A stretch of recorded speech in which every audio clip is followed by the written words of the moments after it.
सारून, डॉक्टर ने क्या बताया? डॉक्टर ने सिर्फ एक शर्त पे यहाँ शिफ्ट किया कि अगर हम इसको ज़्यादा डिस्टर्ब ना करें, इससे परेशान ना करें। जितना रेस्ट करेगी उतनी ज़्यादा रिकवरी होगी। हाँ, इंशाल्लाह जल्दी ठीक हो जाएगी फिजा। बहुत ब्रेव है ये, कभी हिम्मत नहीं हारती।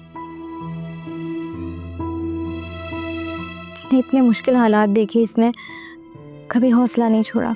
इसकी बहादुरी तो वाकई पत्थर पे लकीर है। फिर कल जो आरम के साथ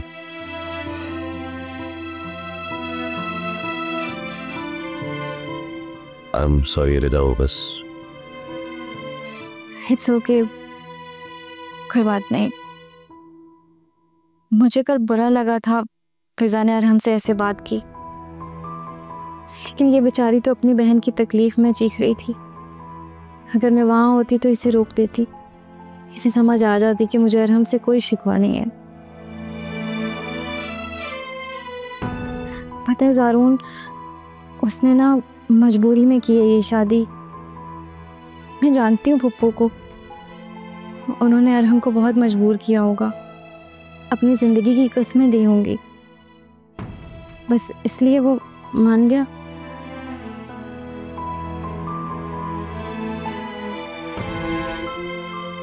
भाभी, आप इस वक्त अकेली आई हैं क्या? हाँ, साकिब की तबीयत खराब थी, इसीलिए मजबूरन मुझे खुद ही आना पड़ा। लेकिन मुझे नहीं मालूम था कि ज़ारून पहले से ही यहाँ होंगे। भाभी, वो फिजा की तबीयत बहुत बिगड़ गई थी। खुद तो अल्लाह का शुक्र है ज़ारून आ गया, वरना मेरे तो हाथ पाँव ठंडे पड़ गए थे। तुम्हारे तो हमेशा होश उड़ने को तैयार रहते हैं। वैसे 4 कदम की दूरी पर डॉक्टर का ऑफिस है और इस कमरे में भी बेल है। अगर इस बेल को बजाओ ना तो नर्स भागती भागती आएगी और पेशेंट को इमरजेंसी में ले जाएगी। प्राइवेट हॉस्पिटल लाखों का बिल लेने वाले इस तरह से अपने पेशेंट को लावारिस नहीं छोड़ते। यारी तुम्हें कुछ भी नहीं पता। फिजा की हालत काफ़ी सीरियस हो गई थी, तो शुक्र है कि मैं पहुंच गया, फिर मैंने डॉक्टर को बताया।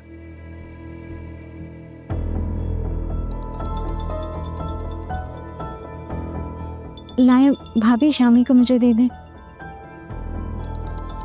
कोई ज़रूरत नहीं है, मैं खुद संभाल लूंगी।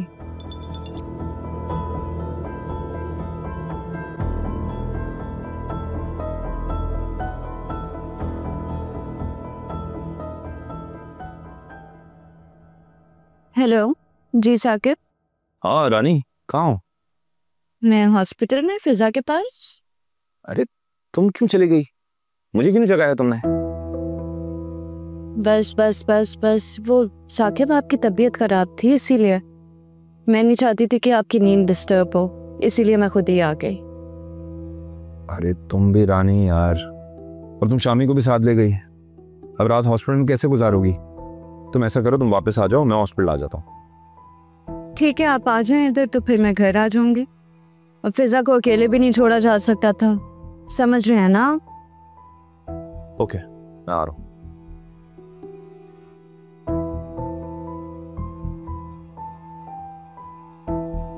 शामी के बाबा आ रहे हैं। हाँ,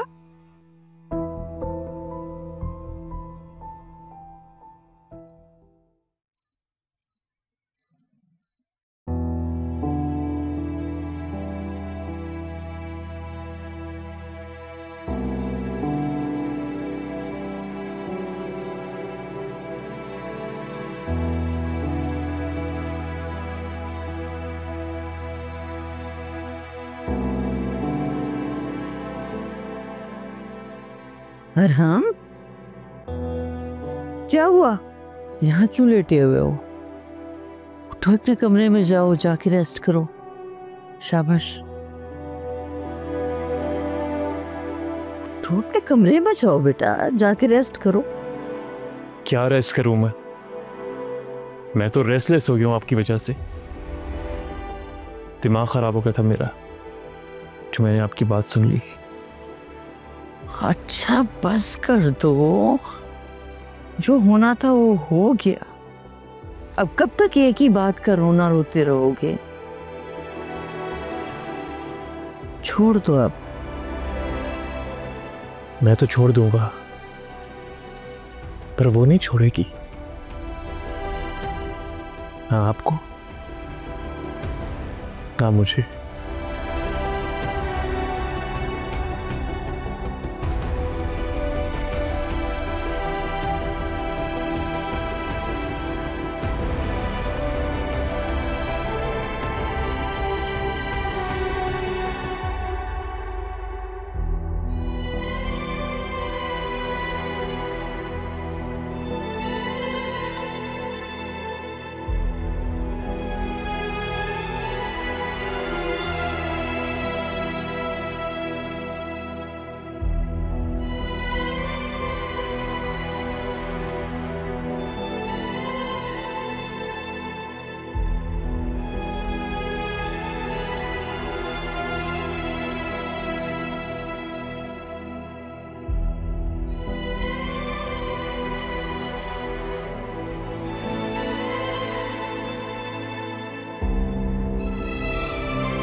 ये यकीनन अपनी महबूबा के आंसू साफ करने गया होगा। घटिया आदमी, आ जाए वापस, दोबारा जाने के काबिल नहीं छोड़ूंगी मैं इसको। ये आशिकी के पुराने चक्कर ऐसे ही खत्म नहीं होते, किसी ना किसी को लेकर ही खत्म होते हैं।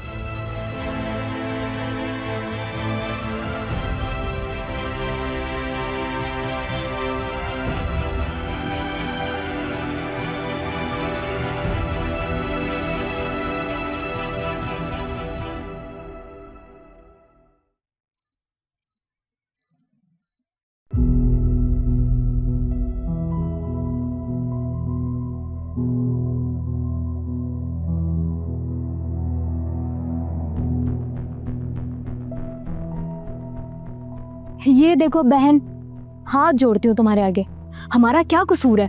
हमें क्यों बेआराम किया हुआ है तुमने? कहा था ना अपने शोहर को काबू में रखो, लेकिन नहीं, तुमने तो उससे अपना महबूब ही बना लिया, जबकि वो तुम्हें अपने महबूबा नहीं समझता। तुम्हें यकीन है वो उसी से मिलने गया? अम्मी, मुझे 100% यकीन है कि वो वहीं गया है। तो फिर जाओ, हम पर अपना गुस्सा निकालने के बजाय उसकी माँ को तंग करो ताकि वो अपने बेटे को नकील डाले। जिस तरह देव की जान तोते में होती है और तोते की गदर मरोड़ी जाए और देव मर जाता है, बिल्कुल इसी तरह अरब की जान उसकी माँ में। समझ रही हो ना? अम्मी क्या तो तुम बिल्कुल ठीक रही हो। तो फिर जाओ ना, इतनी अच्छी फिल्म देख रही थी, सारा मूड खराब कर दिया। ऐसे जैसे तुम्हारे बेवफा शोहर को तो हमने भेजा है उस रिदा के पास। बका मत करो तुम, और ये ताने तोशी बंद करो।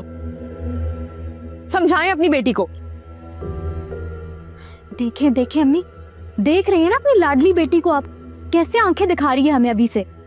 सबर करो सबर, उसी के घर में उसी के पैसे में ऐश कर रहे हैं हम। जानती हो ना उसके गुस्से को? डरो उस दिन से। अगर उसने हमें घर से बाहर निकलने का कह दिया तो कहाँ जाएंगे, क्या करेंगे हम? इसलिए अक्लमंदी इसी में है कि उसकी हाँ में हाँ मिलाई जाए। समझ रही हो? परेशान करके आप भी मुझे ही सुनाती रहा करें।